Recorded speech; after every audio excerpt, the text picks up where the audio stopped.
Alright, what's up guys? Brian here, and this is my WWE Monday Night Raw recap and thoughts about this past Monday night's episode of Raw. So let's just get right into it. We started off with a promo from Bray Wyatt that would then get interrupted by Roman Reigns.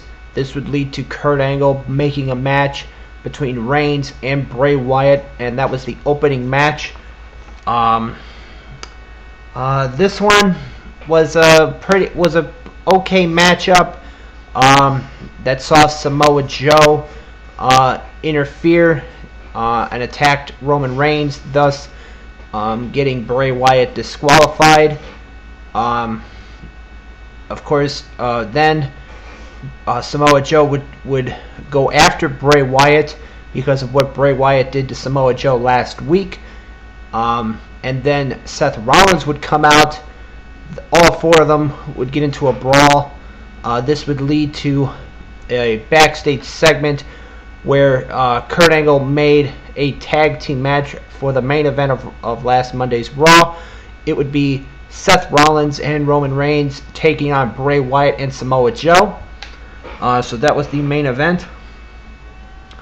We had Akira Tozawa defeating Arya Daivari.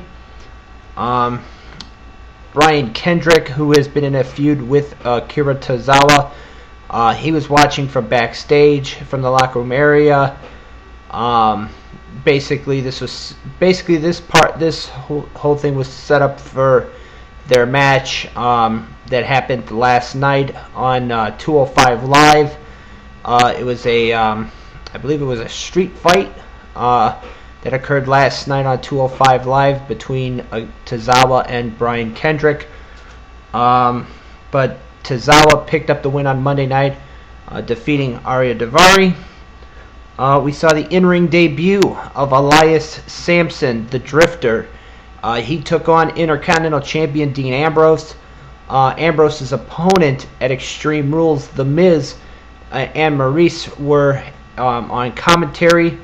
The Miz would play a part in this matchup, as he would rush to the ring, attack Elias Samson, and get Dean Ambrose disqualified because coming up at Extreme Rules, when Dean Ambrose defends the Intercontinental Championship against The Miz, Dean Ambrose could lose the Intercontinental title via disqualification, and that was the whole point of that. Elias Samson would then leave Ambrose laying with a neck breaker. My thoughts on Elias Samson's Raw debut, in-ring debut, I should say.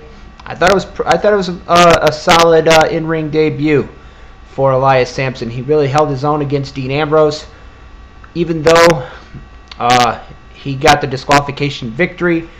Still a good showing for Elias Samson. We had a couple of segments that I'm not going to really get into. I know one involved Enzo Amore being laid out backstage by somebody. We had Finn Balor. He took on Carl Anderson. Of course, given these two guys' history as part of the Bullet Club in Japan, both of these guys know each other very well.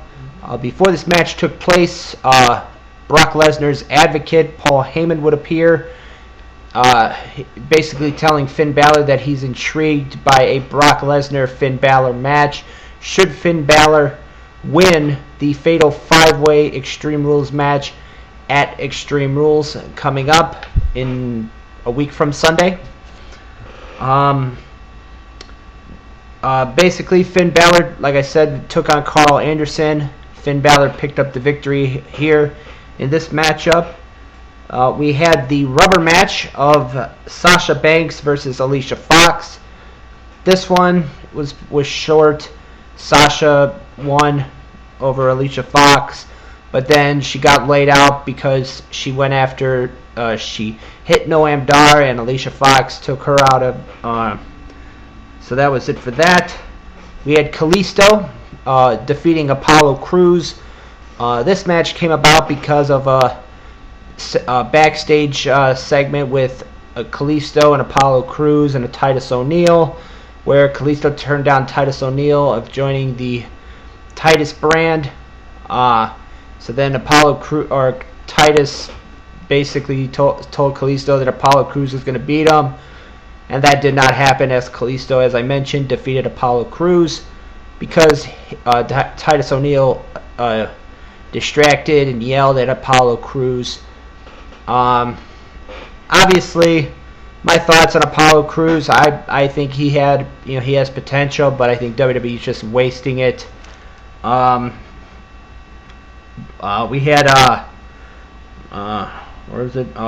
we had Matt Hardy versus Sheamus. The winner would get to pick the stipulation for the Raw Tag Team title match at Extreme Rules when the Hardys defend against Sheamus and Cesaro.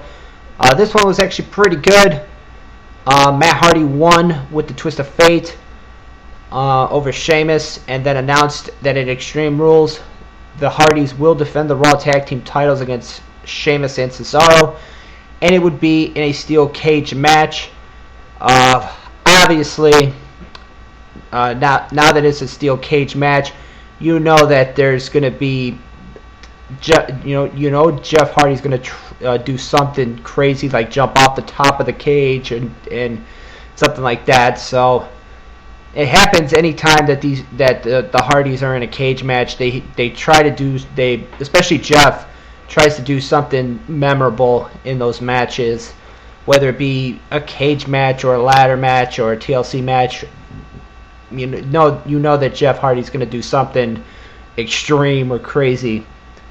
We had Austin Aries defeated Tony Nese.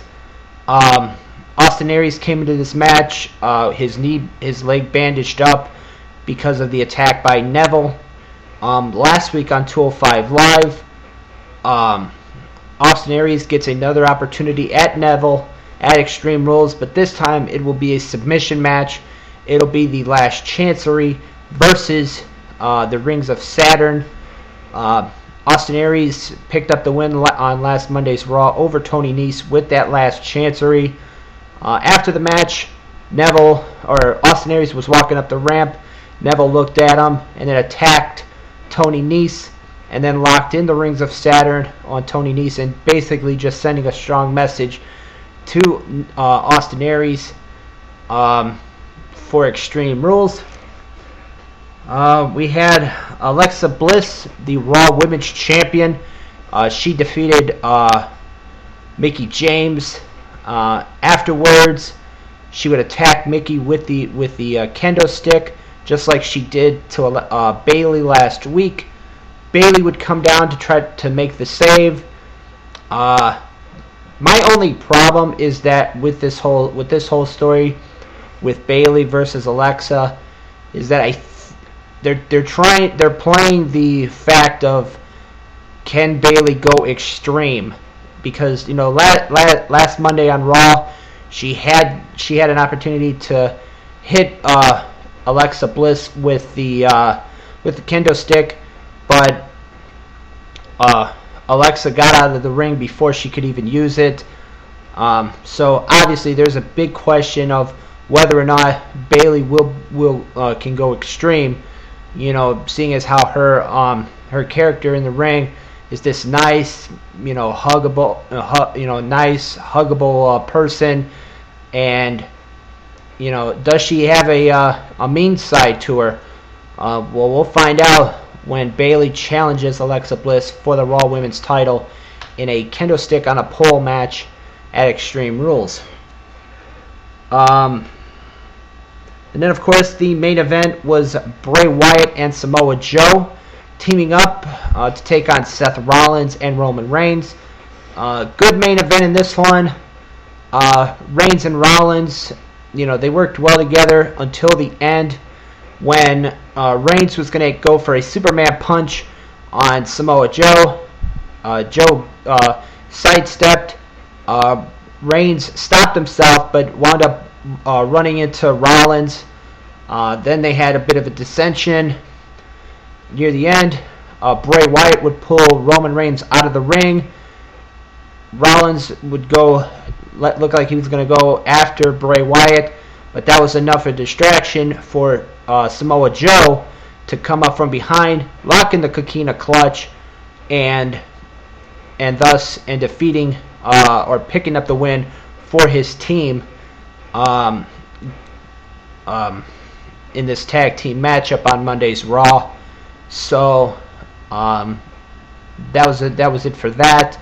They would then go to backstage in Kurt Angle's office, where Finn Balor would walk up and basically ask Kurt Angle he wants a one-on-one match with one of those four. Kurt Angle said, "I'm going to have to deny your request because next week on Raw, you're facing Samoa Joe and Bray Wyatt in a triple threat match." So that's a huge matchup for next week. And then he made another huge match, which is going to be Roman Reigns versus Seth Rollins, one-on-one. So that's another huge matchup coming up next week. As next week will be, I believe, will be 6 days away from Extreme Rules. So overall, my thoughts on Raw. It was okay. It wasn't that great. There was nothing really there that said that, ooh, this was a great Raw. So with that being said, if you guys watched Raw last Monday, let me know what you guys thought of it in the comments below. I'm intrigued to see what happens next week, with it being just a week before Extreme Rules. So with that being said, this has been my Raw recap. As always, I am Brian, and thank you for watching.